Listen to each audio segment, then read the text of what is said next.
We are live. Hello, everybody. Technical difficulties and illness aside, we've done it. We've gotten this thing going. Yeah, you just missed two old human males talking about their illnesses. Yeah. Oh man. And my computer is feeling ill as well, apparently. So that helps. Everything I try, you click things and you think that they're just going to do what you ask them to, and then they don't. And then you really don't know what to do because you're 40. And even though you've grown up your whole life with electronics and the internet, it still doesn't make sense. Yep. Which is weird. I 40%. thought about that the other day. The internet was basically invented in my lifetime, and a teenager has a way better grasp of how it works and why than I do, or ever will. But I feel like this is AWOK relevant, but yeah, technology, right? It's funny you say that about the internet, but it was also like VCRs. Like in our lifetime, so many technologies have been invented and and sort of become disappeared obsolete. Yeah, and become obsolete. And in our lifetime, we've like been us. on the end of being the young kid who knows what to do and is you're begged by our parents how do you change the channel, how do you record this thing, play this, and now it's like every 2 minutes somebody else is coming up with something new and we're feeling more and more obsolete several times over. Monkey business. My 4-year-old gets out of bed and she like turns on the TV, turns on either Netflix or Disney Plus, picks her show, like, and it's like multiple remotes and stuff, and we didn't show her how to do it. It's just like kids just figure it out. Anyway, I should let them set up all this stuff for me because they'd probably figure it out better than I do. Anyways, let's get into it. So we've got some fun stuff today. Spiro Toys has released some commercials. We're gonna watch those and just talk about how much fun it is to have toy commercials. There are, I think, 2 waves up for pre-order right now. But we're also going to talk about 2 other waves that will be up for pre-order. Specifically, one of which that I think is just like it's just not getting talked about. Nobody's like, and we were sort of chatting about this before. It's like the wave that I think both of us are pretty much like most excited for. Yeah, totally. But it's just not sort of popped up yet. And I mean, I kind of know why, and so we'll get into that. And we're going to talk about the topic as well, which I think is an interesting one for most people, because I think you talk about money for toys, but I mean, if once your collection gets big enough, you can always sell something to buy something else. It's space danger is the biggest danger in terms of like not being able to get something. I spoke with several people this week that didn't back very large crowd-funded spaceship projects because they just don't have the space for the item, right, at the end of the day, which is I mean, totally understandable. But what do you do? Where do you put it?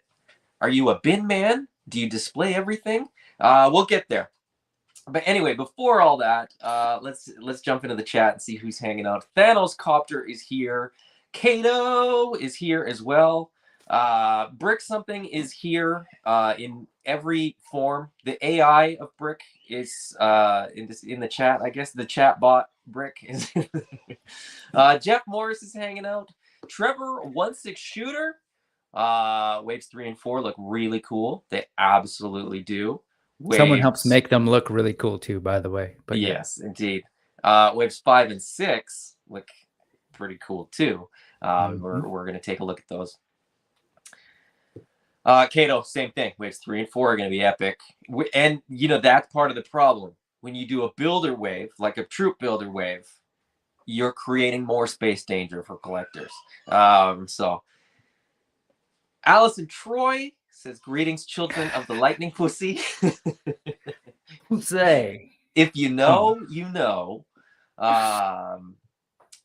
Geek the F Out is here. If you are not following the Geek the F Out channel, you are missing out, and you will especially be missing out in the first Friday of October, I think, because Brick and I are going to be on Geek the F Out's Ahsoka episode 8 and wrap up show. They saved the best for last.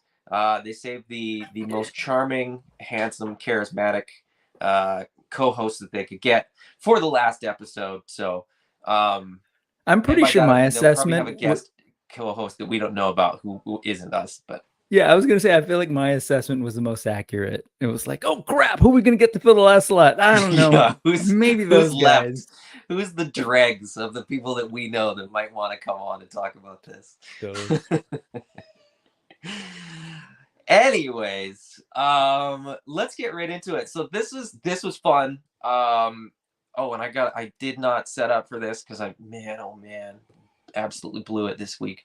I'm so behind. I was actually, admittedly, I was going through backer kit information to cross-check emails and Shopify Spiro orders. That was my morning. It was fun. But anyway, by the way, that fully qualifies under monkey business, so you're all good. It does qualify under monkey business. It is absolute monkey business. Yes. I was ready to throw some feces. I was just gonna say, so does flinging poop. So like, yes, if you need me to fling some poop while you set up the video, that fully qualifies under monkey business. Oh, I was it was good. It's fine. I know what I signed up for, and it is what it is. But Jason has got these awesome commercials for the toys. There's 3 commercials that I'm aware of. So far, we've got commercials for Wave 1, Wave 2, and Wave 4. I guess the Army Builder Wave name. It's not named characters, so I guess that's why it kind of didn't get a commercial. We got the game as well. We got like a massive commercial for that, which was really a huge part of Wave 3 too. So that was like, yeah, that's a good point. I feel like I guess that counted for that. Yeah, that's effectively like the Wave 3 commercial. Sure. Should we just take a look at them? Should we watch these commercials? I've watched them over and over again. I'll see. Hopefully this works, and hopefully the sound works, and the internet doesn't crash. I got my snacks. My homemade.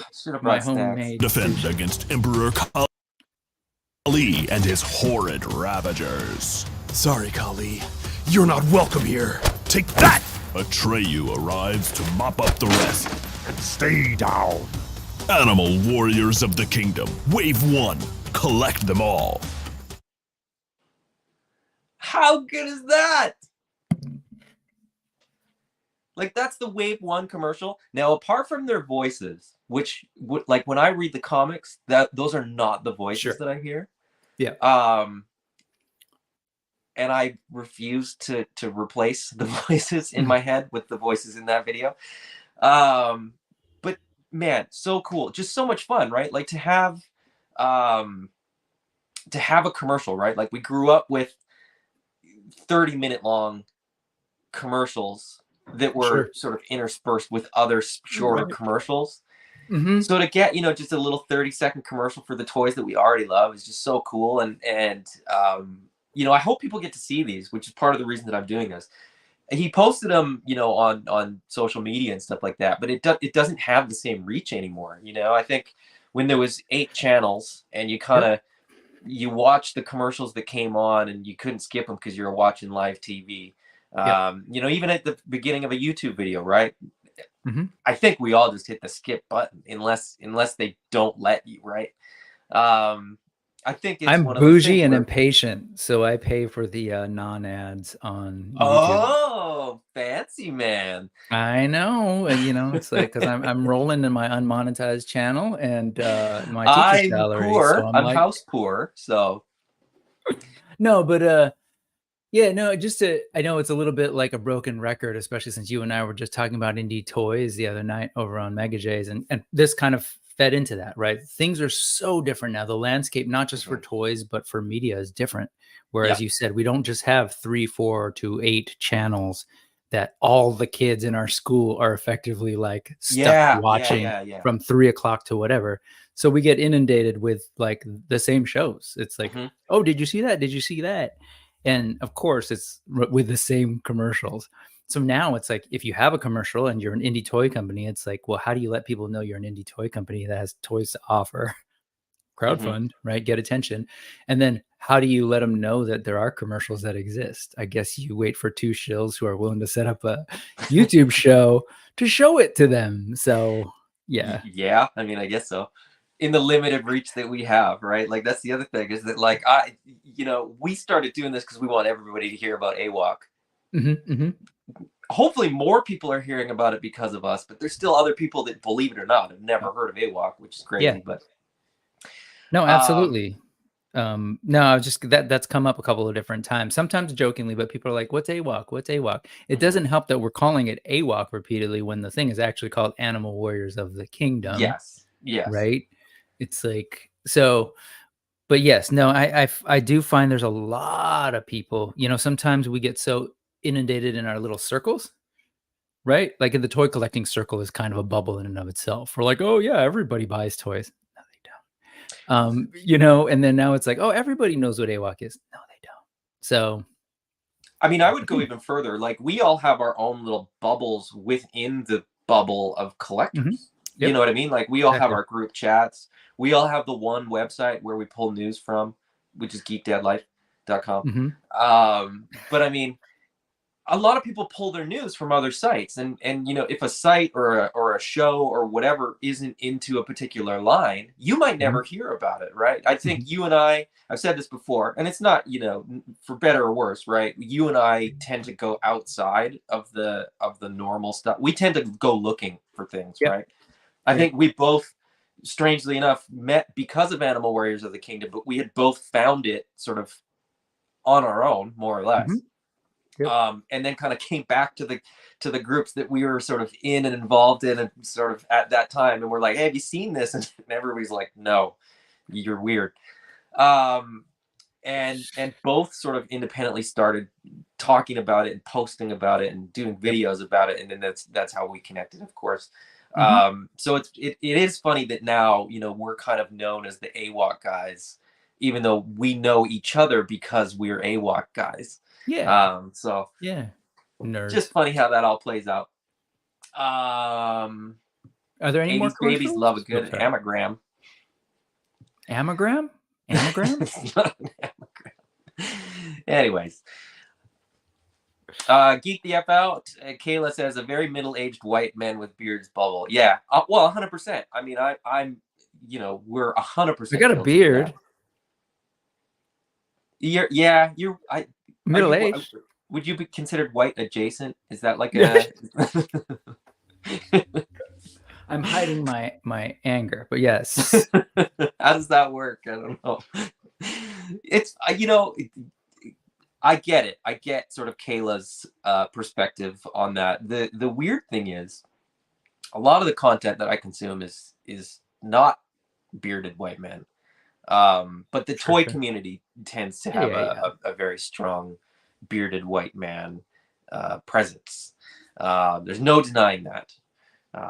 But it is what it is.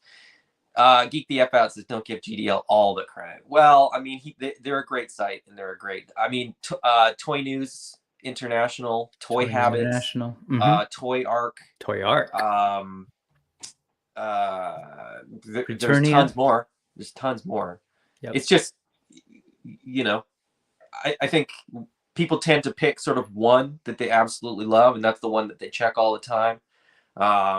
And if you kind of go outside your comfort zone, maybe you'll find something, a new line or a new product or some new creator or a new sculptor or whatever. For me, you know what? I wonder if this goes, we're way off topic, but that's okay. I wonder if this goes back to, and I just had this thought because you were a musician. I was not, but I had tons of friends that were musicians. Trying to find new bands. You always had to go outside of what you knew to find something new, because you'd hear about the stuff that sounded like something that you already knew, or like a member of a band that had a new band. But to really find something different than what you were currently listening to, you had to sort of put in the effort. I wonder if that's related. Yeah, the other night I went on this whole rant about like likening indie toys to indie music and sort of seeing, and I do think it's totally a valid valid analogy, because and maybe that's why we are sort of predisposed to constantly looking for what else. It's just how we kind of came up, I guess. Anywho, Alice and Troy corrected herself. acronym. Gotcha. I was like, anagram, acronym. Got it. Hey, real quick, since we're in, thing anyway, are there any more commercials? Oh yeah. I was gonna say. Okay. I just wanted to get allow people's brains enough to time process to not absolutely explode. Here is the commercial for Wave 2. Emperor Kali recruits Lexion and Blight to take down Atreyu and his allies, Cordoon and Vero Atlas. Pale calls in backup from General Thane to turn the tide. Animal Warriors of the Kingdom, Wave 2, collect them all. Collect them all. Thane comes in with his hammer. Like, man, they're so fun. And the fact that there's still like a hand in there, right? Like, just like when I remember the old G.I. Joe commercials where like a kid like legally had to play with them during part of the commercial. So it's like, I just love that sort of element is still in there. Yeah, they're just a ton of fun. Like, I like that I like that Jason decided to do them. And we've talked about this before. Like, Jason is just such a toy collector. Just like us, right? You know, just a guy that really likes action figures, really likes toys. And chasing that sort of like feeling too, because we see that in the, you know, as we run down the stories and we talk about the figures, and we often talk about how there's the DNA of the stuff that we grew up with in the 80s is there. Well, it's also in the way he's telling people about these toys, right? Trying to kind of recreate the commercial experience. And I love it. It's got that action voice with like hands playing with the toys. And it's perfect. Again, the board game one stands out to me because it was like, kid, you know, the kids are now all old dudes in a coffee shop setting up their game, and they're like, you see them laughing, having a good time. And that's totally the commercials of our childhood. Well, and that was the first one that we saw too, right? Like that was and I thought, you know, oh, a commercial, that's cool. It's for the game, but it's kind of one and done. But no, they've done them for all the waves. Let's watch that Primal Battle commercial again, because I still have it on here. So we'll do that, and then we'll have a minute chat about that one, and then we'll do the Wave 4 one, and then we'll Introducing Animal Warriors of the Kingdom Primal Battle by Spiro and Authority Figure. A turn-based strategy game using the Animal Warrior action figures as your game pieces. Use strategy and teamwork to overcome the odds or crush your opponents with brute force. The adventure is in your hands. Includes battle boards, rulebook, dice, and stat cards for 15 characters. Use Shop Pay to secure your order and pay over time. Figures sold separately. Animal Warriors of the Kingdom Primal Battle. That guy's laugh. Yeah, exactly. That guy's laugh. That guy must be a lot of fun at parties. But anyway, that was seeing that commercial, right? And we were both already excited for the game, but like seeing that commercial, we were like, oh yeah, this is gonna be a ton of fun. Just playing with your action figures is like just it's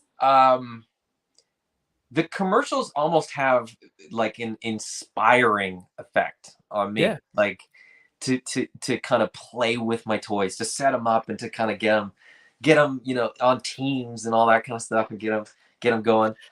To have friends in real life that you can go to places with. Well, that's the thing that I'm lacking. That's the inspiration. It's the inspiration. You'll find them, Adam. You'll find them. All my friends live in other places that I can only virtually visit with them. All right, let's watch the fourth one, because this one's pretty awesome too. Emperor Kali pits young Pale and Atreyu against skilled warriors in this gladiatorial game. Animal Warriors of the Kingdom Wave 4. Collect them all. The hyena is like related to Skeletor or something, I think. And just the like, and the voice behind it's awesome. You're listening to that. I wonder who that is. Do you know any inside information on who's? I don't know. I don't know if it's just the voice of the guy that sort of did the commercials, or whether he has like a voice actor kind of do them. I honestly don't know. I didn't think to ask, but what does that guy do in real life? I wonder if he's like a voice actor, a commercial actor, or if it's just like somebody that they know that just has that voice. You know what I mean? No, that's totally him. And he goes, no. Sunday, monkey business. We should have an ad. That's the thing. Dead Dark Claws here. He says, "Hello, friends. Hello, enemies. Hello, frenemies." Ooh, you welcome, know who you are. welcome, Ted. Thanos Copter says, "I was just telling one of my friends about that game yesterday. He seemed pretty into it. Yeah, the game looks awesome. It's kind of on the back burner right now. There's been no sort of official announcement of it, but it does have to hit MOQ, minimum order quantity, to get produced, and it's not quite there yet. So we'll see. I don't know if we'll have news on that or not. In the meantime, though, there's a whole bunch of product coming. Do we want to talk about that? Yeah, let's talk about upcoming product. That was the last commercial. That was wave 3. There was no wave 4, huh? No, that was the wave 4. That was the wave 4. Oh, I mean, sorry. What am I trying to say? Not videos. Is the game one. Pictures. Sorry, I was talking about. Oh shoot! Yeah, you told me to get those and it didn't. I sent it to you. Okay, hold on. Exactly. Thank you, Allison. Sunday. It's the Bigfoot commercials that I was inundated with on radio and on TV, because that stuff was like near me. I grew up in LA, and there was always on the weekend some. I think it was everywhere. I think they ran I think that commercial was a stock commercial. You know what I mean? Like even if you were where I was, like you'd. Oh sure, and they would just because there were people with big ass trucks everywhere. Is that the idea? Okay. Were there multiple Bigfoots? Because they would specifically be like, "Come see Bigfoot." Oh, okay. I'm pretty sure there was. Stupid naive child right here, guys. There were like multiple versions. Like it wasn't one truck and done. Like there was, different generations of it. At some point, I've got to say, obviously we're way off topic with this, but we talk action figures all the time. But there was a whole other world of toys in the 80s, like Stomper and Penny Racers, that I was like geeky over, usually at somebody else's house because we didn't have them, but they were awesome, like little Stomper things with a AA battery that anyways, we'll get there, but first let's talk anthropomorphic. Where'd you send me those pics? I think it was just yesterday on Facebook Messenger. I believe I sent them to there while we're there. Show and tell. So I was trying to I saw this on my wall and I was like, oh yeah, like the ape thing has run deep. Obviously, I'm a big Planet of the Apes fan. I think I've mentioned that. But this was an awesome work of art by Jason Edmiston that I've had for a while that's been hanging on my wall. You can see the gorillas. It's called Trophies. Oops. Sorry. There you go. It's called Trophies, if you're familiar with but yeah, I mean the DNA, right, of AWOK is there. So anyways, I just for some reason was like, oh yeah, let's talk monkey business. This is some real monkey business, and for whatever reason, like there's weird stuff going on in Brick's head that has a lot to do with anthropomorphic animals or people dressed up as animals or something. Jason Edmiston, Trophies. Jason Edmiston, why does that name ring a bell?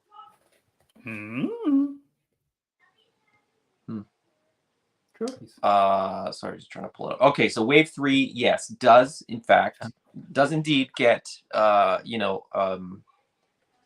really cool shot. Trevor, 1/6 shooter, presumably, because I didn't see it stamped on here, but typically it would be Trevor, 1/6 shooter. So there's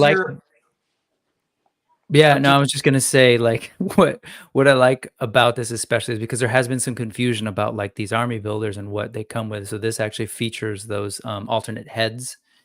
So yes, they do come with other heads in addition to these. And in general, I've heard people say, aren't those figures that they've already released? And they are in some, they're in classic action figure fashion. They are versions of the plastic that we've had before, sort of repainted and redecoed, but they also come with alternate heads. So Yes. Yeah. and Yeah. just With the theme too. So much of this wave.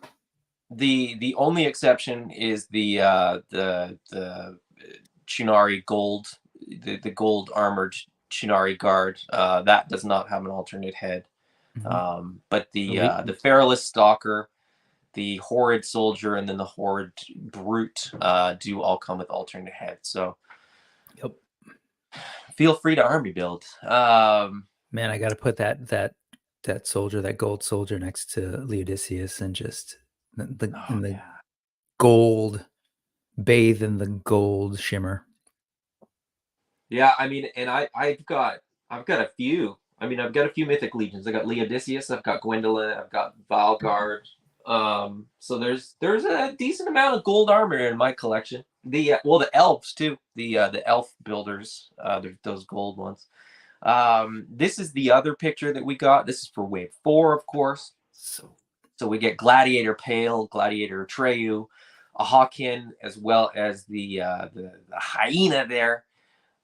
These guys look great. Like, this is a great wave, and this is, you know, the first new parts that we've seen since the first 2 waves.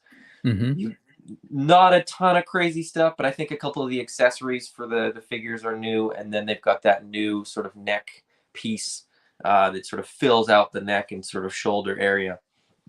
And then, of what course, is the name of the leopard? Sorry, or what was the name of the cheetah or leopard? What is that? A Hawkin. A Hawkin. Hewkin. Nice. Yeah, no, that's the one that I was in my brain was, is this like a Street Fighter reference? But anyways. Oh yeah. Man, that weapon is amazing. I love the sort of like nod to kind of like Mexica culture. And he's actually a jaguar. That makes sense. Jaguares. Yeah, and you've got the you know, they are repaints, simple sort of reuse for Pale and Atreyu, but they're so cool. I mean, it's so like as simple as it is to just kind of get that makeup or war paint or whatever. They look really, really good. Can I see Atreyu's sort of chest area? I feel like, yeah, it's a little more prominent even than the. Let's actually jump onto the Spiro site and we'll look at wave 1 or wave 3. So wave 3 is of course available for pre-order now. We're sort of talking about you know, things that are available for pre-order, things that are going to ruin our lives because we just want multiples of everything. There's all 4 of the figures. We've got 3 armor sets coming with wave 3. But there are the figures for wave 3. And then so those are coming soon. I mean, those are coming, I think end of September is when they're expected. We were talking, I don't know why I went wave 3. Wave 4 is the one that we're talking about here. So we'll get a closer look at the figures themselves. Those shots right there are great too. The sort of new product shots. Because they're posed very differently than the ones we got before. Yeah. There's Atreyu. Yeah, no, this is a must-have for me. This is not a like, oh yeah, that's just another version of like, especially since he's, you know, armorless and he's got doesn't have that same full body armor that he did. He just looks really cool and it hits that, you know, for some reason I'm into the half-naked barbarian looking thing. Even though for most of my life I was hiding my body, but yeah, no, I think I lived through my action figures. So look at that. It's a great looking figure. I mean, the whole wave looks good. I think a Hawkin is probably my favorite of the wave, with the hyena looking pretty awesome as well. But the Pale and Atreyu, you know, if you're not a completist, you might be able to pass on them, but they look so good and they're so different. Like Atreyu especially is so different from his version 1 figure. Pale a little bit less so, but I really want those accessories, those kind of like rusted patina accessories. So it's going to be pretty dang hard to pass them buy for me personally. But let's see. What's going on in the chat? Jeff Morris said, "Does that sword look a little like the paddle the principal at school would use on you when you misbehave?" No, am I the only one who misbehaved at school? maybe. I'm curious, what country are you from, Jeff? Was this, how long has that been not legal? But yes, paddling. That's like what was that movie? Sorry, continue. Nolan says, "I'm definitely wanting the Gladiator versions." Yeah, I think I've heard a lot of people that didn't even really fall in love with like Pale and Atreyu from the first versions, looking at these versions and being like, "This is where I'll jump into the line. These are the versions that I really, really want," which is cool. I mean, I get it. These have a little bit more detail. There's a little bit more, refinement to them in terms of the design and all that kind of stuff too. So, wherever people get in the line, I think they're not going to be disappointed. So,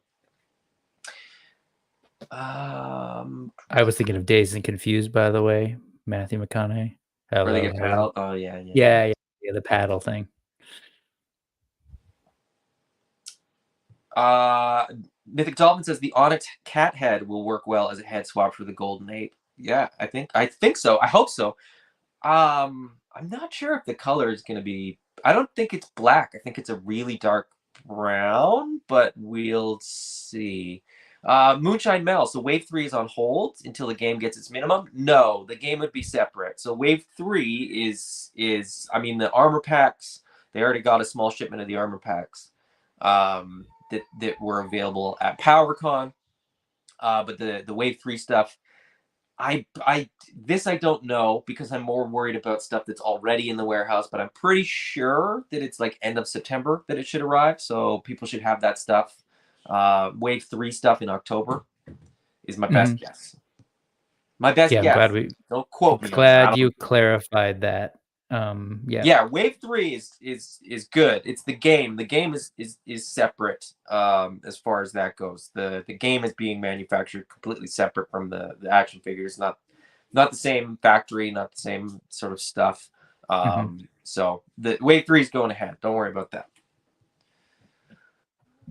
Are they updating the characters coming out while the game stalls? Well, characters are just going to keep coming out. The game had characters up till I think Wave 4 already covered, if not further, because they plan the waves of figures out ahead of time. So yeah, I'm just wondering I'm trying to think of what Thanos was referring to, because there is a figure that comes with the game, but no, you can order that separately too, right? Yeah, that's right. You could order that separately. Packed in. It was sort of it was intended to be sort of part of the game, but then there was things changed, the demand changed, and they decided to release the figure separately. So it's so that figure's still coming too. Like, it's not that's Wave 3 is still the same figures. Oh, he means the stats and the move sets. Got it. I don't think so. Because they knew who the characters were ahead of time. The characters haven't really changed in the meantime. Once the game gets up and running, they will potentially sort of do the bios and stats for. Maybe this is what he means. Like, for the waves that keep coming, will there then be those available? And I think there will. Once the game comes out, you'll have coverage for all the figures that you could have. So. And if you didn't see that early episode, might have been the first episode of Monkey Business AWOK Talk Live with Jeremy, and was he another Adam? What was Zachary? Zach. That's right, Zachary. Yes, with Jeremy and Zachary from Authority Figure, they really broke down the game and sort of the behind the scenes, how they came up with it, and kind of addressed that like their goal. Assuming that we hit MOQ and the game continues, was to make it extendable, right? Extensible and updatable relatively easily by, cards or whatever is needed to work them into the game. So, yeah, the way they basically, the way they pitched it, the way that they were sort of explaining it, is that with every additional wave of figures, there would be like a booster pack of stat cards, and they would sort of fit in. And then if they had to make revisions to any rules because somebody's role kind of didn't quite fit the rules or whatever, they could do that. But yeah, it would basically just be booster packs. So I think wave 3, up until wave 3, everything would have been included with the game, and then wave 4 would have had a booster pack. And so I think going forward, if that happens, that's how it'll sort of roll out or whatever. So before you move on, since you've got this screen up, if you could just take a quick look at each of the portraits again, like particularly the hyena, Thanos, or Thanos was just sort of talking about. Then I'd mention like, yeah, there's like strong Disney vibes to this in a good way, but like I really see a lot of the Lion King hyenas. Yeah, totally. But there's just, and to think that the mouth is articulated, and just the spot deco, and as you pointed out, that new neck piece, changing up the silhouette, it's really great stuff. And again, these new photos are awesome. Just the lighting and the drama of them, and the sort of like the off-kilter posing of him is very much like in my head the personality of these sort of like wild, almost laughing hyenas. And to then the same best of with my knowledge, these don't come with an alternate head, but because you have that articulated jaw, I'm still gonna probably buy 3 or 4 because I just think that this is such a cool, fun figure. And then you just put a black wash on one, a brown wash on one, and you can kind of make them look different enough. But also, I'm just having a ton of fun just like building out Horrid, like a Horrid army. And we've talked on AWOK Talk, our lore show on your channel. New episode dropping soon. That like the Horrid is made up of like so many different components, and it's clearly like a warmongering faction where you have sort of the more elite, more highly trained soldiers, as well as guys like this guy, right? Where the Yahoos, they're just kind of the general rabble that just they send these guys in to just decimate things, and then they send the more specialized groups in behind them to just sort of clean up and make sure that the objective of the mission is sort of fulfilled or whatever. But I'm curious because we haven't seen it in the comic book yet. We've sort of seen a character that looks like this sort of in the periphery. But I'm very curious to know more about this guy. We haven't sort of gotten the information as far as I know, because I haven't read this. Sorry, I'm laughing at the giant about this item. Yeah. Somebody didn't click the button to change the font or whatever. So he's in the gladiator ring as well. So that's this guy's role, I guess. Formerly of House Feralist, but now just a gladiator. With the armor sets, again, I'm gonna get a couple of these guys. I'm gonna have one stock. This is the way I always do it if I'm doing custom figures or kind of simple kit bashes. I go one standard figure, and then however many I need to do, the different versions that I want. I'm definitely going to do a House Feralist version of this guy in the armor, one of the armor kits. And man, the armor kit, like all the stuff, right? Okay, so this is wave 4. We also want to look at a couple other things. So should we move on to the next wave? Yeah, go for it. Sorry, I just wanted to see those two in particular since no problem. Move through. So this isn't the next wave. This is what's kind of funny, and this is like a weird thing has sort of happened where this is a wave. And this is the wave that people are sort of thinking about in terms of like, oh, when are these coming? So we, of course, have King Hannibal of House Feralist. We have the new Lizard, which is a brand new buck. Actually, Hannibal's brand new buck, brand new figure, brand new accessories, head to toe. The Lizard is brand new head to toe. We have Necro Armor Pale, who is a new head sculpt, but I think that's about it. And then the Kali Prime. Now, Necro Armor Pale and Kali Prime will make their appearance in issue 5 which will be out before too long. Don't worry, it's coming. They're still working on it. But Kali is quite a bit of parts shared with Hannibal, and by that I mean chest and upper arms, I think. Yep. The Kali then has like, you know, different lower legs, different skirts. So there's still a ton of new stuff on that figure.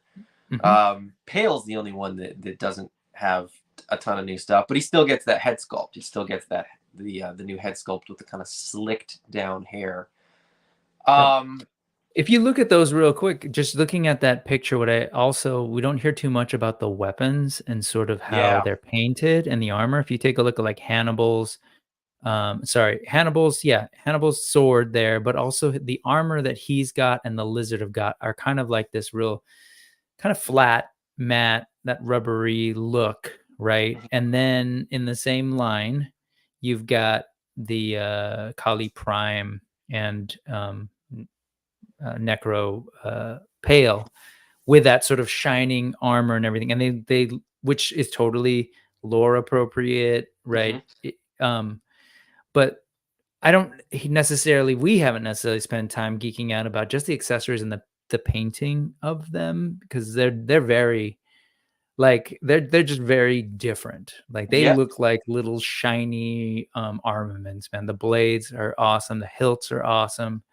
I'm just looking at Kali Royd Rage over there, and just like tripping on like his gauntlet and that just everything about him, his the things on his legs, whatever you call those. They look great, and they're thick and beefy. Again, not afraid to sort of change the silhouette, because underneath there, his calves, I'm assuming, would be just like Hannibal's. So but they gave him like the Ugg boot silhouette, like big stompy things that just look so good on him. Look at that. Whew. And that sword, that big, like you get the impression, or at least I do, that this sword, it doesn't have to be sharp, because it's just it's sharp enough that with the weight and the sort of heft and the power behind it, it's just going to cleave something in half. It's not a precision weapon at all.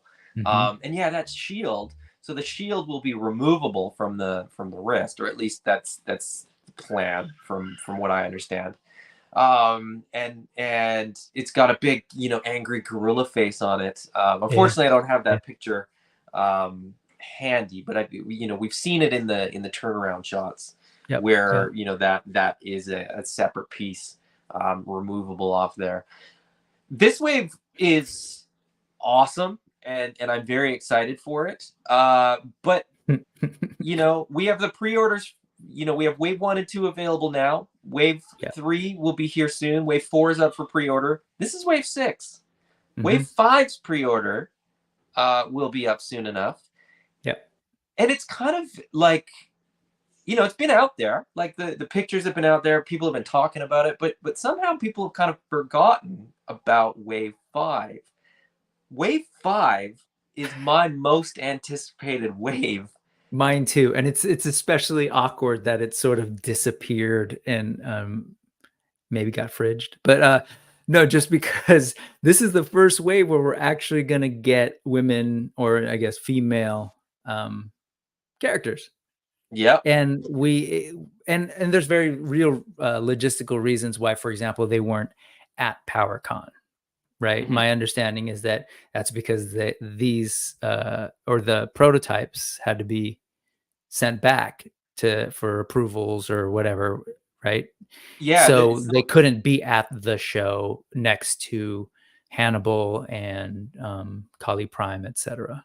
Yeah, effectively, it was just down to like the like bad timing. You know, in terms of like the wave 5 prototypes had to get painted up. Paint masters get sent, you know, to Asia so that they can take the colors and take the details and stuff like that and create the figures. So there's been a weird thing where you know, wave 2 arrived and sort of wave 3 went up for pre-order, and there was like a whole bunch of stuff going on, and in the chaos, you know, these were getting painted and finished and sent off.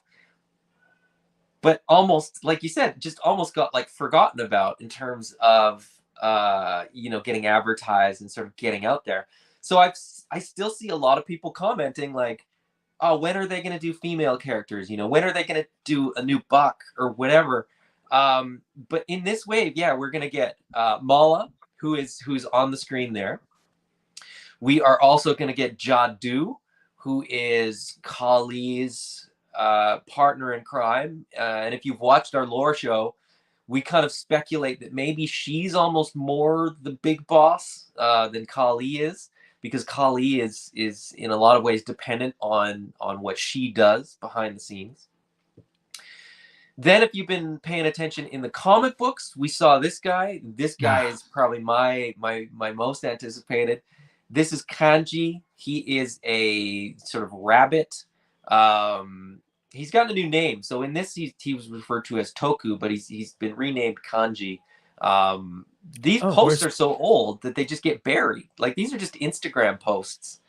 Toku was in this old post. Is that where yeah, you got that? yeah. But by the time the comic came out, the name had been changed, and some details may have been changed as well.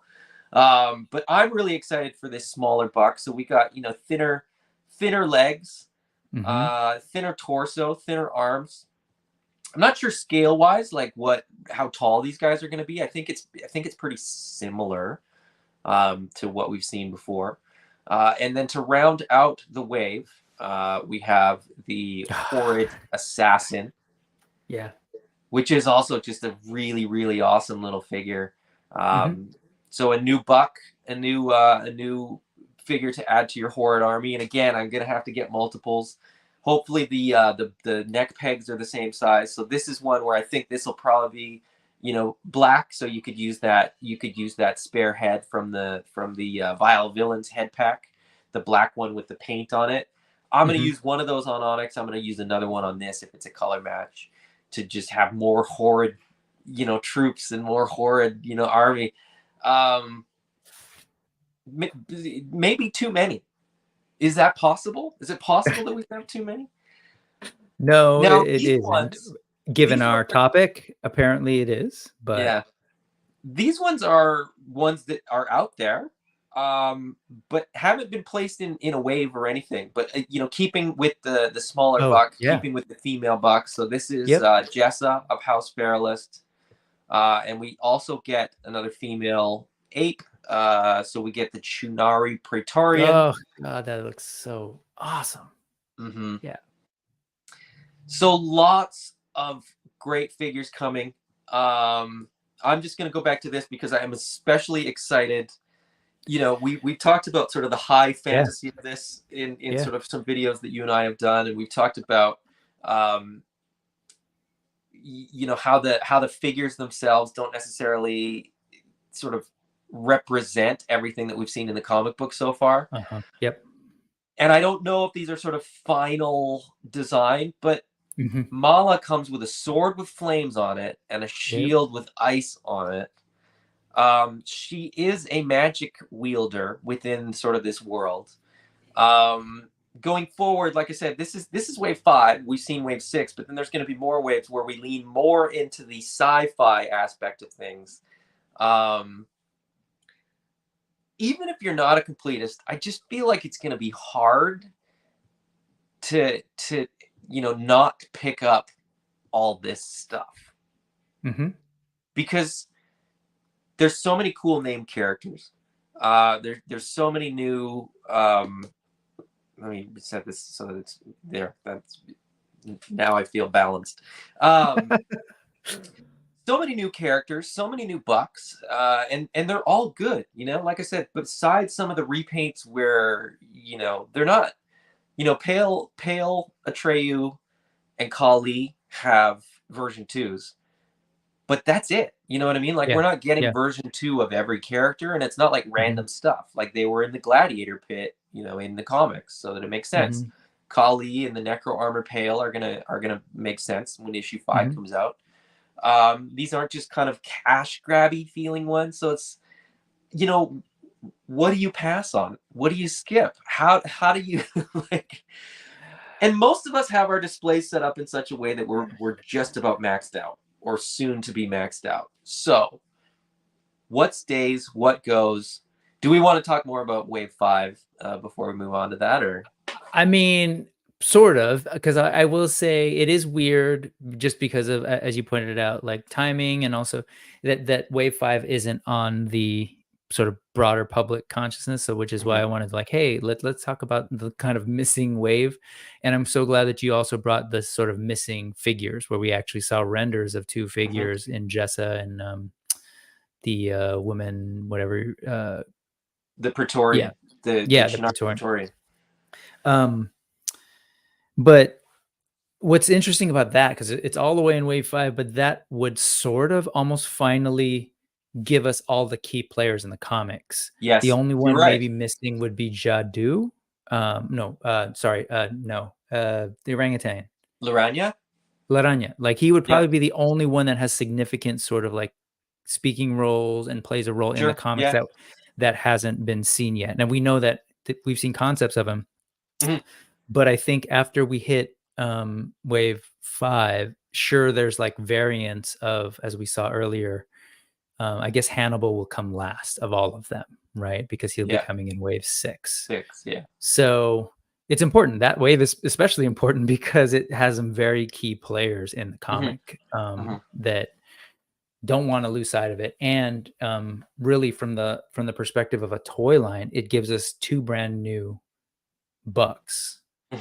So anyway, I think it's important. Also, the only thing I didn't hear was, I know they're smaller in terms of like mass, or I don't know, that's still mass. But what about height? Do we know how those characters are going to line up with, say, for which ones? The Wave 5, both the male and the female bucks. Yeah, I think they'll be a little bit shorter. Okay. But not a ton. So we're not into waves where they're like really small yet. I think they're still more or less cool of that same height. They're going to be a little bit different too, depending on which feet they have, I would presume, because like Kanji will have his rabbit foot, which has articulation in it as well. So you can you'll have some variance as far as his height goes. And his ears, of course. His ears, which are articulated, like they're on ball joints, so you that's can awesome. Yes. Put them back, put them up. Yeah. Yeah, no, that's great, because I love seeing that on the shelf, right? That's what I love about Mythic Legions, is because they sort of built in this variety of different, sizes and body types that, for a while, Wave 1, Wave 2, except for Thane, it's kind of been the standard body, right? So it's going to be really cool to really see a whole set of Animal Warriors of the Kingdom of like different shapes, sizes. So, but of course, that all means they're going to need space in our collection. So we can hit that topic. Like I think I have I don't have a clear answer for me, just because I probably shouldn't be getting toys anyway. Like, well, that's what I mean. Like most of us are like already more or less at like critical mass. Yeah.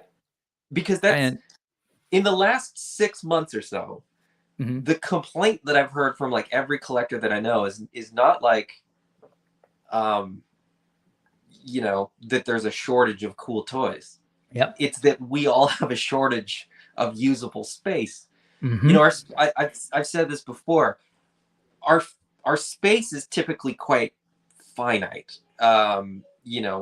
My office, is a rectangle. It's roughly 8 by 10 or whatever it is. This wall behind me represents the majority of my wall space, because on the opposite is windows, and then on the other one it's kind of shelves with tools and stuff to build Gundam model kits and dials and all that kind of stuff. And on the other side is like cabinets and stuff like that. So if there's only this many shelves, something's got to go. And it's sort of, either you kind of sell something to make room for it, or you bin something, or do you just pack it in there? And I've heard like, it's not so much a topic as like a discussion, I guess. Like, I want to know what you do. I want to know what people in the chat do. I've said this before, like, I don't like to put things in bins, because once it's in a bin, I feel like You know, it's Fomenting anger, and they're going to come out and attack you at night. Or they're just sad, you know. Yeah, Like they, yeah, sure. I used to be on the shelf. I used to Mhm. be in the display. I used to make it onto the videos. Andy behind- used to love me, Yes, and then he put me in a exactly. bin. Yeah. Now I live in the garage, in the Uh-huh. dark, in a Uh-huh. Tupperware bin, stacked, you know, 3 high, 3 wide. Yep. You know, I'm in a storage locker, something like that. I don't know. Like, I genuinely don't have an answer for it. It's like I had one shelf of Animal Warriors of the Kingdom. Now I have 2. Yeah. Now I have to think, you know, okay, where does the 3rd shelf gonna go, and how is it gonna get displayed, and you know what's gonna be the process? Well, before I get to mine, there's another approach that sort of Nolan hints at, and so it becomes the exchange of it all, right? So he said, I've cut back on mainstream stuff and mostly been buying the independent stuff. So the idea is like, well, I'll replace some of the stuff I used to buy, and instead now I'll get these other things. But then I'll ask you, you now have 2 shelves. Who did that kick off the shelf? Whose space did that take? And are you no longer buying those toys? So some of my I had rearranged, knowing that like Wave 2 was on its way. Uh-huh. I had actually rearranged a bunch of those shelves. So I had Mythic Legions on that shelf, but they are now on like a display that's sort of over here that you can't see. That's effectively like the same width as this, but it's just Mythic Legions. Prior to that, was that a display as well, or did that sort of slowly creep off the shelf and start taking over that side of the room as well? No, that was just a mess, and I had sort of consciously made the decision that the mess needs to get tidied and put somewhere else, and I need that for display. I needed it for display space. I didn't have an option. Yeah. But as far as these shelves here, and I think Animal Warriors will take up another one, but above Animal Warriors is Ninja Turtle stuff. And I don't even collect that much Ninja Turtle stuff. I don't have any of the vintage stuff. I do the Super 7 Ultimates. I do the NECA Last Ronin stuff. And then I've gotten a couple of the like I got the standard re-release of like the first version, and then the Storage Shell Turtles, but that's pretty much it. But I also have on its way right now the Heat Boys Mecha Leo, and I'm probably gonna end up with all 4 of the turtles. So that's gonna have to take up a shelf. And those aren't small, right? No, the 4 of them are gonna take up a shelf. Yeah. So I don't know. I mean, that's the thing, is that like I'm hearing the sweat in your voice. Well, you know, this room is fairly tall still, so you don't necessarily see it, but I could go up, but again, it's sort of like what goes up on the top shelf. And I do have shelves that have like Gundam model kits, which I don't really play with, so they could go on sort of a display height, where they're just similar to the way that you have the Lego on the wall, right? Like it's you know, it can go pretty high on the wall if it's not, you know, being played with as such. So I could maybe make room and sort of bump 1 or 2 of these. I'll be honest, I think, well, it's behind me. I think Marvel Legends might be the next thing to go, or at the very least get downsized. Vintage G.I. Joe is on its way out. I'm starting to kind of process that and price it and decide how to go about selling it. The Gundam stuff might get moved out. Like it's this constant. Is there a game of Tetris where you'd never you sort of never get rid of rows? It just starts. Well, I guess that is Tetris, right? It just stacks on top until you get to the point where you except in lose. this case, you've got an infinite height, and so it just keeps. It doesn't. You know, you don't die. It just keeps going. Realized that it's literally Tetris, because if you could do it right, you can get rid of the bottom row. And you just keep stacking. You just keep stacking. You keep stacking. But once you get to a certain point, you know, that's it. You lose. You're done. You're out. There is a full. No, there is a point of being full. I think for me, I asked that question because I think those are the things that we tell ourselves. Well, I'll buy less of this and I'll start buying this. But the thing is, you keep buying that thing, more space gets occupied. And so you know, and I've shared before that this actually isn't the main place where most of my toys are. They're at Yes, work. yes. So, but in saying that, Do you want to share where most of your toys are? I mean, I've shared that well, I'll just say that it's at work. But he sent me a picture of this cabinet at his work, and it's just packed full of toys. It was those are the boxes. Those are the boxes, and I actually display the actual toys. Oh, so okay. I could get rid of those boxes at some point. I don't know why I'm hanging on to them, but because more room there's for space toys. there. But because I want to display them, right? That's my thing. So, but in saying that, over here, meanwhile, back at the base, like that, those things were not meant to be filled with toys, but they are Right. currently. Yeah. And this was not meant to be a workspace for a wannabe YouTuber, but it has become that. This was meant to be a guest room with a couch and bed that comes out. And this summer, you know, I had the mother-in-law here, and I had to clear this all out, and that gave me a big sense of really how much space I had taken up. And since then, more toys have come. So so it becomes really tricky. And I'm getting to the point of like, okay, it might be time to like try and sell some of this stuff off, which is work in and of itself, but it's a good thing, right? It gives you that it gives you a good sense of and reminder of I think the space issues and the space danger.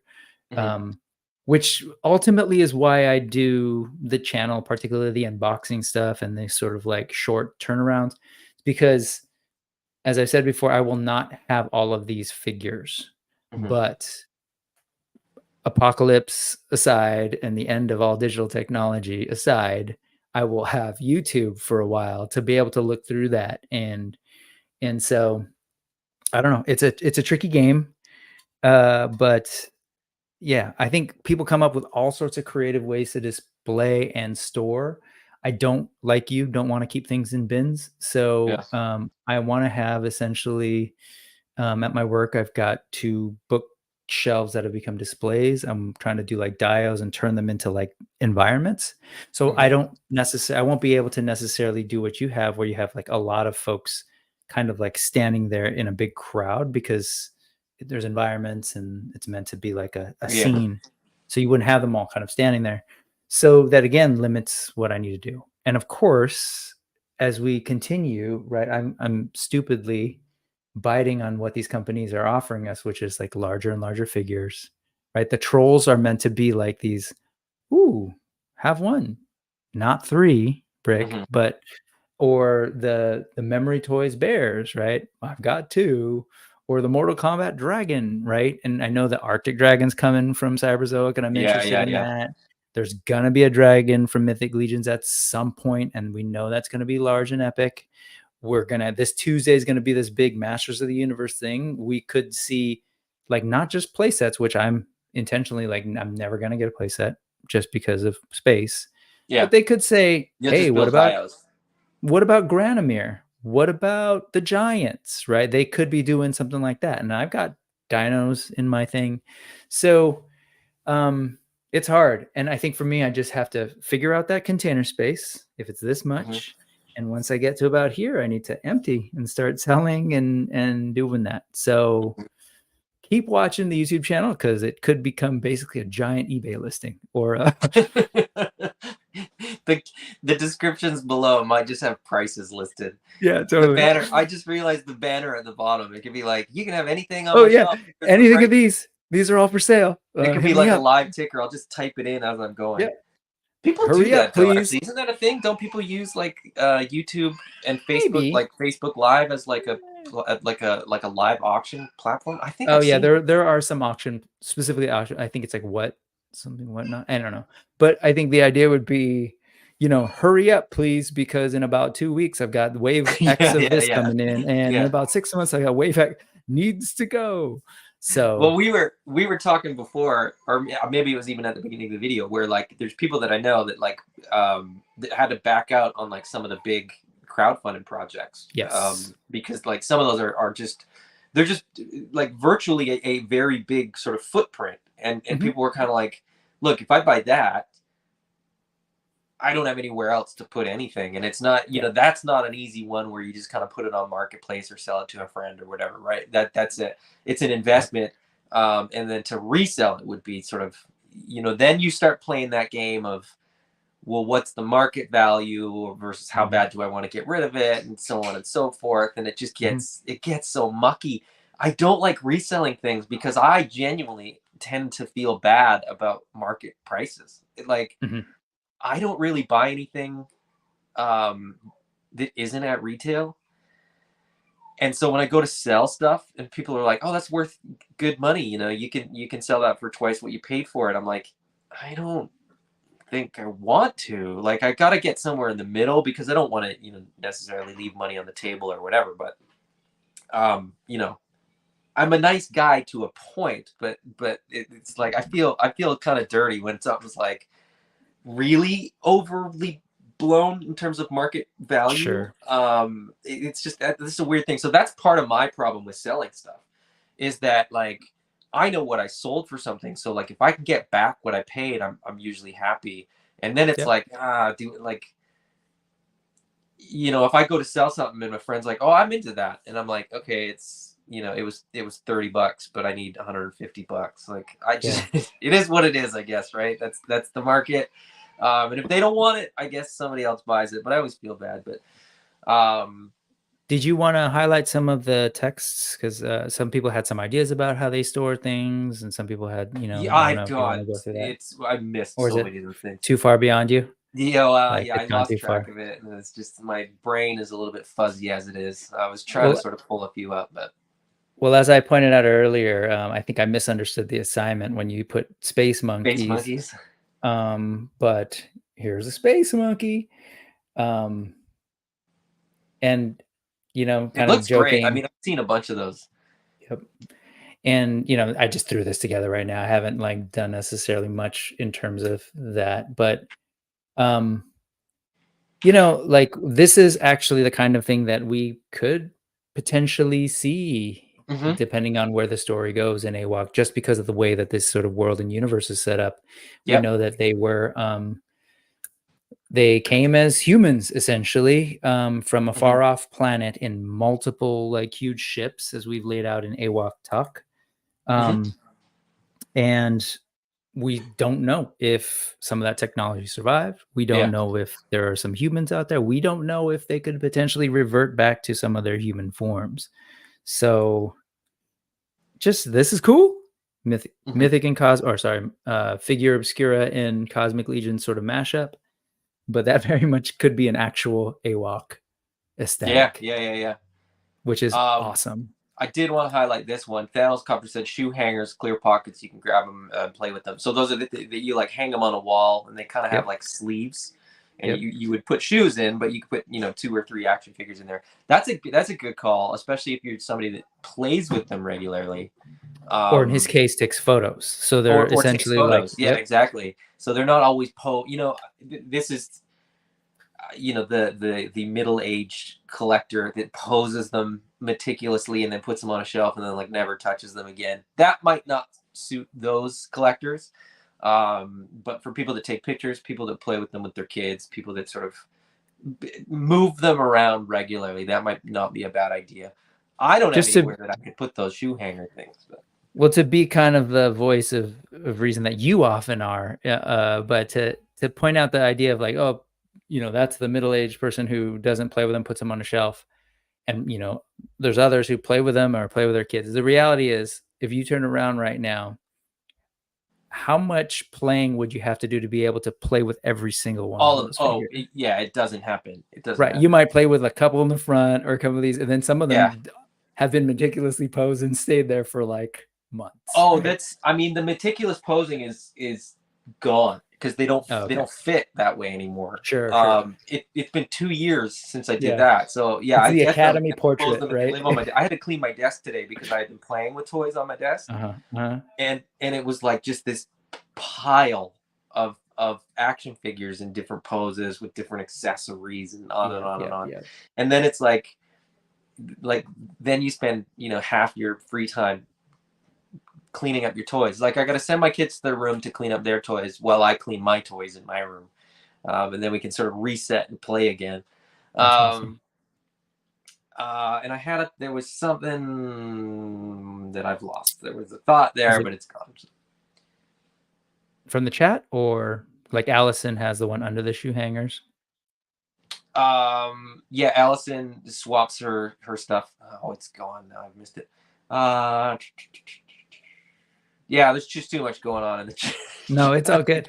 But yeah, essentially she's saying like I rotate things in and out. So so there are temporary bins of various collections, and then they cycle through regularly, right? So it's almost like the like you're essentially like a museum curator, which is kind of how I approach it, right? Essentially, this is the permanent collection, right? This is stuff that on the wall, that's just there, and it's gonna be there until I add to it, or maybe switch some ships out as new things come out or whatever. But that's what I had been doing at my work, essentially different shelves of sort of like scenes, and then, oh, new figure, cool, let me take this character out, put this in, the other one goes up in some closed closet or something. But it's fun. Yeah, and it becomes sort of like you essentially are a museum, a curator, and you're kind of like highlighting different things. So yeah, I like the idea of that. I mean, I think that's, you know, and maybe not even a museum, because a museum, I think I just think of like they catalog like when you hear about certain museums where they're like, oh, 8% of our collection is on show. Yeah. The other 92% is in a warehouse that no one, you know, has the address of, because it's, you know, I don't want to get to that point. I think maybe it's more like a gallery where like you curate the things that are currently in the collection, and then as they you know, you cycle through, like Alison Troy saying. She also sort of ends her comment there. It says everything has a place where it will be released into the wild, and that's kind of the thing, is that, you know, there may be somebody out there, and I was looking at my vintage Joes the other day, and I sent a picture of one of them to a buddy who I know is looking for a very specific sort of figure in a very specific kind of condition, and I happen to have that, and I was like, hey, you know, I'll put, you know, I'll earmark this one and sort of set it aside because I'm a year after this one, and that kind of thing. And I've come back to my thought. Thanos said, photos have become my play and display. Basically, my shelves are a mess. Those two things kind of happen in tandem for me, as far as the storage and the so I take pictures of stuff. So with G.I. Joe, what I'm doing and what I've sort of been doing, and this is why I haven't really gotten rid of my vintage stuff yet, is because this process is still ongoing. What I've been doing is, as the classified figures get released, I take a picture of the vintage one with the classified one, and then the modern, if I have that one as well. And then I have sort of like a visual record. And like you said, Brick, like the YouTube and the social media stuff is sort of like the document of, you know, the current for the future to look back at, right? So I'm taking pictures of the vintage with the modern, or with the classified, and then I feel comfortable selling the vintage one off, because the vintage one is, you know, I have the document, and I can look back fondly at the collection. But if it doesn't come off the shelf, does owning it really have any benefit? I don't think so. Like that's my mindset, right? Like if I'm not playing with it, if I'm not sort of actively getting something out of it, then I just own a thing, and it could be anything. It's very unsmog-like of you, yes. Not just hoarding the treasure, right? No. Well, exactly, right? And that's, I mean, if you have that much treasure, what difference would it make if you had a little bit less, if you never use it? That's how I feel about rich people too. But anyway, that's a whole different YouTube channel. Well, yeah. No, but like this morning on Ken's over on Toy Connections, TKO, they were talking about collecting vintage versus more modern. And I shared in there that, like, you know, it's like technically I have a vintage collection, because my brother and I both still have like about 90% of our Star Wars and our G.I. Joes, our Kenner Star Wars and our Hasbro G.I. Joes from the late 70s, 80s. And but they're all in his storage. Yeah. And I've effectively they've thank you, brother, for paying for the storage, but like I've effectively had no connection to them whatsoever. And in fact, like about 20 years ago in my brain, I could have sworn he told me that like he had sold a bunch of it or all of it. So in my head, it didn't exist until Right. about 5 years ago. We had a conversation like, oh no, I still have all of it. I only sold I think it was a Sky Striker and like a couple of his things. I have all of your stuff.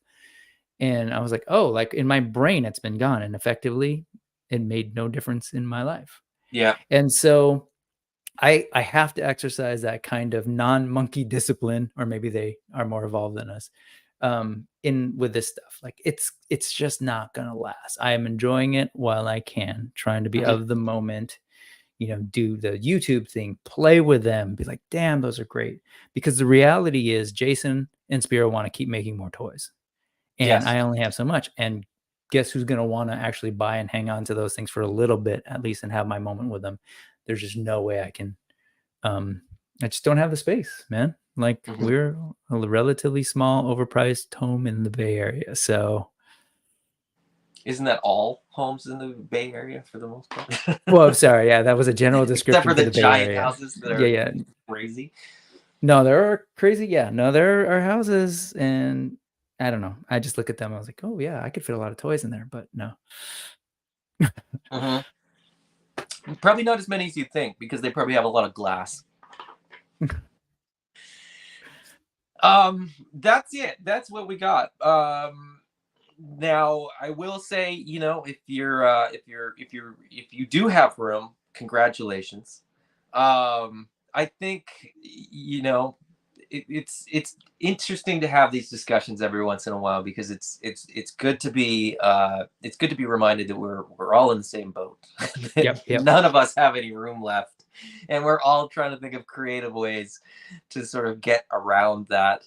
But I will say again, and I say this all the time, we don't need any of this stuff. At the end of the day, this is all just fun, and it should be something that brings you joy and brings you happiness, and something that you have fun with, not something that weighs you down. And if it weighs you down, maybe you need to sell more stuff than we do, because that's free up some space, free up some cash, and move on with your life. Document it, right? Take a picture of it and then file that picture away. You still have the memories, right? You don't sell the memories when you sell the item. So yeah, and I just want to again make the pitch of like it's 2023. We have the internet. Like how many of us, we were just talking about commercials. We were looking at AWOK commercials, and like at my fingertips, I can go, what was that one commercial from G.I. Joe where they introduced that glider thing? Look it up. Oh yeah, that was the one. And I remember seeing it, and I'm there, but then I'm gone. I don't necessarily need or have the thing, and I can do that. So but so just to remind ourselves of that. And also like I think what's important is like, hey, I'm hanging out with my friend Adam right now and we're talking toys.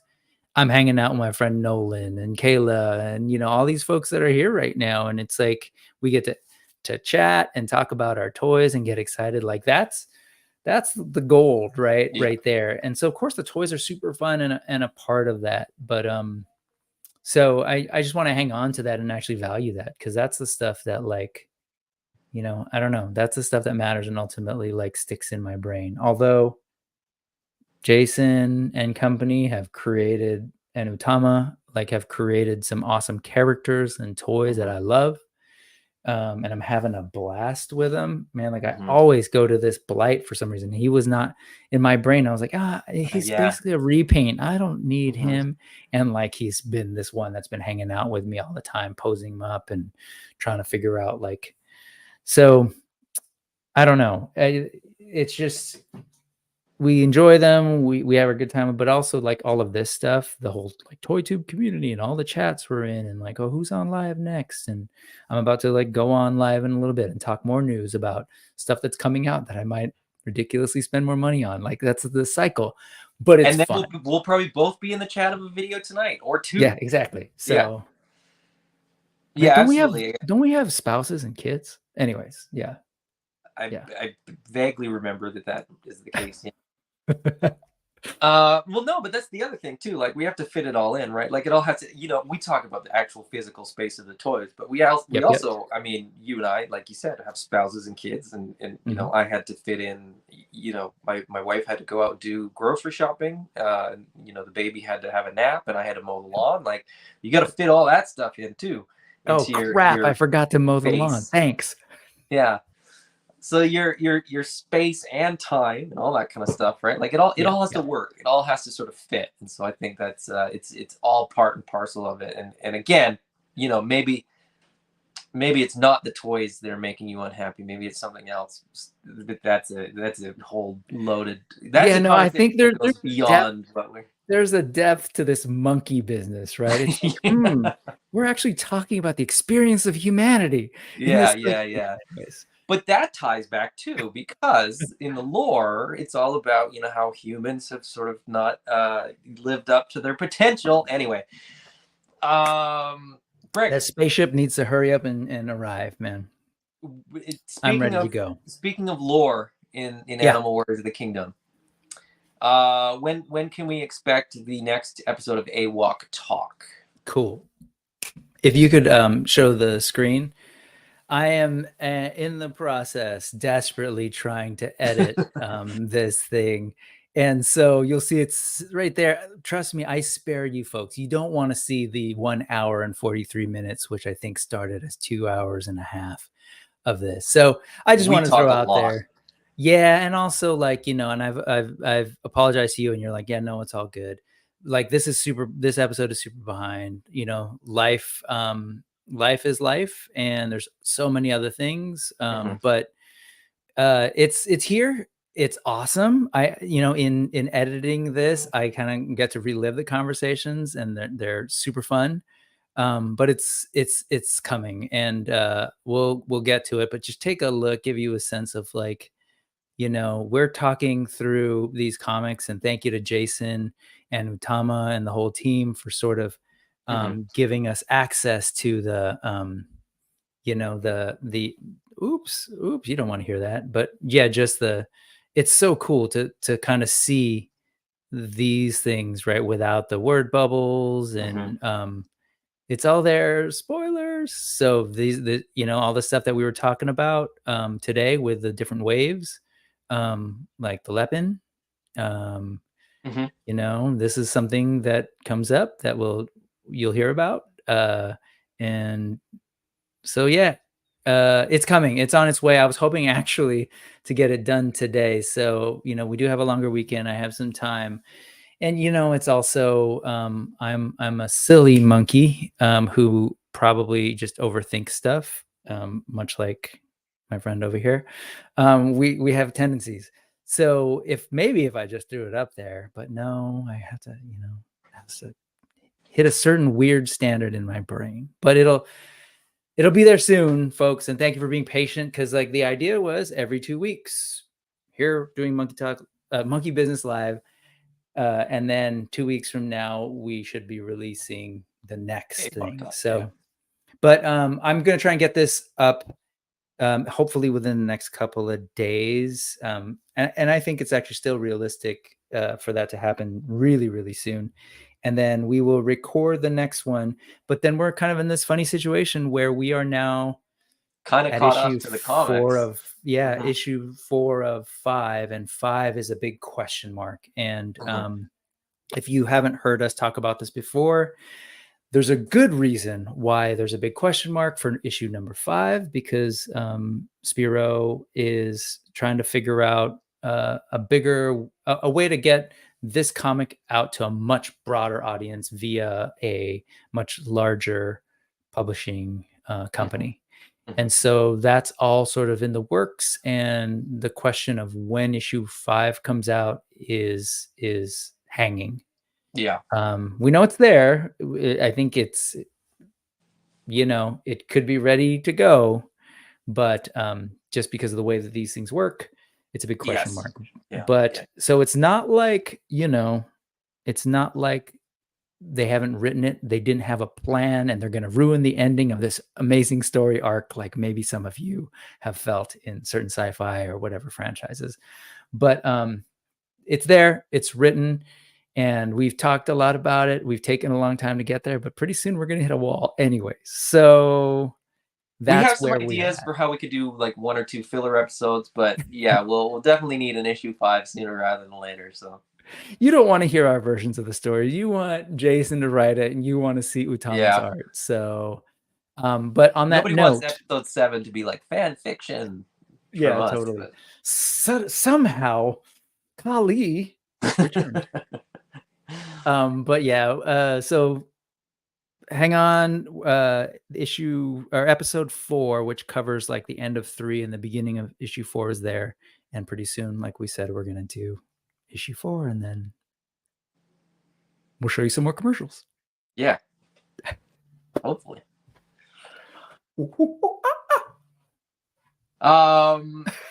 Should we go out on a commercial? I feel like I want to watch that. Like, I think I shut it down? No, I didn't. Okay, yeah, let's. Can I do this full? I don't even know how to do it full screen, so forget it. I'm not going to do it. We'll watch them again next time we do a video. But thanks to everybody for joining us. Remember, hit up spirotoys.com to order. Wave 1 and 2 figures. Pre-order waves 3 and 4. Alternatively, if you are in Canada or you like Canadians, eCollectibles.ca is your place to get Animal Warriors of the Kingdom in the Great White North. So hit them up. Wave 1 and 2 are in stock. Wave 3 soon enough as well. And thanks for joining us, whether you're watching it live or in the replay. It's been a pleasure. It's been fun having everybody. Sorry, I know you're trying to wrap up, but there's some important point here, and I want to make your life a little bit harder. There is a big sale tomorrow, isn't there, at Spiro yes. Toys? So there is a sale. So if you're looking for some deals on some AWOK figures, go check out the website, and everything should be totally fine. So you will It's have already no on need. sale. You will have Apparently no the need sale's to live email now. help at Spiro Toys and contact Adam, who, if you didn't know, is part of Spiro, essentially handing a lot of like support with logistics and getting sales in order. Yeah. But yeah, if you're looking for deals, go check out Spiro Toys right now for Labor Day. So for Labor Day, they're celebrating by helping the folks at Spiro Toys have more labor. More work. Yeah, exactly. Everybody has to work tomorrow. Exactly that. And you didn't do the whole thing. What do you got coming up on the channel before you close this out, Adam? I don't even know. That's right. I forgot. A couple more unboxing videos that I got to get to. They will be. I shoot for like 1 a week. Last week I did 3 because I just got product and I needed to get it unboxed. So probably Wednesday or Thursday I'll do an unboxing. What that will be, I don't classified know. Stuff, by the way, this week. I loved it because again, I don't collect G.I. Joe classifieds, but I can watch him unbox his classifieds and go like, man, that's awesome. Yeah, so subscribe and hit the bell if you want to know when I'm doing those live. Come back again next Sunday at 2 p.m. Not for Monkey Business, but just for a regular scheduled episode of Highly Articulated. Who will be my co-host? What will be the topic? I don't know, and I probably won't know till Wednesday or Thursday. But at that point, I usually try to get a thumbnail up, usually by Friday, so you have some idea of what we're going to talk about. And let me just say, before my computer's about to die, that in about an hour or so, with Kayla, who's on here right now, we'll be talking the Brick Something News, which stands for Brick Something Needless Ephemera We Saw, which is a fancy way of saying BS News. So come and hang out with us, and we'll talk about all sorts of stuff. Let me go get my plug before I die. Do your thing. It's been an absolute pleasure, guys. Thanks again for joining us. Like I said, if you've been watching live and hanging out and commenting, we definitely appreciate that. If you're watching in the replay, that's awesome too. Feel free to comment down below. I try to answer all the questions or comments or whatever when they come up. For Brick and myself, thank you guys. We are so happy that other people care about this brand because the more people get into this, the more figures we'll get, the more waves we'll get, the more exclusives we'll get, the more special figures we will get. The closer to a Netflix series we'll get. We get an animated series. We'll get more story arcs in the comic book, so on and so forth for building out the line. Who knows? Playsets, vehicles. The sky's the limit. Anyways, guys, until next time. Bye-bye. That was perfect. Yeah, I love it. And they can still hear us, but that's fine because it's space danger. The sky's the limit. Woo!